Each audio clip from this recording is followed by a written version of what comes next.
Do you want to know how you can log into your UNB account? If yes, then this video is for you.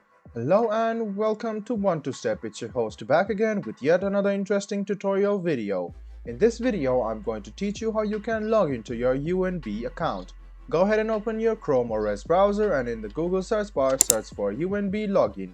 Click on the first link which appears on your screen. This is the official site of University of Brunswick.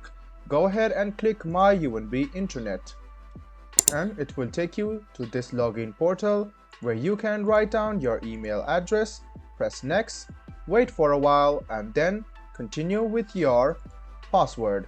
So if there are problems, the identity provider will not access it. So go ahead and write down your correct sign in email address, press next, write down your password and then click sign in.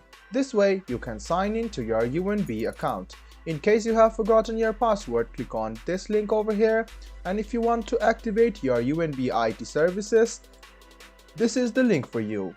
I hope this video about how you can log into your UNB account was helpful for you. If you still have any kind of confusion, please do mention this on the comment section down below. Like the video, subscribe to the channel and do hit the bell button for more. Hope to see you in the next video as well. Until then, goodbye, take care and make sure you enjoy.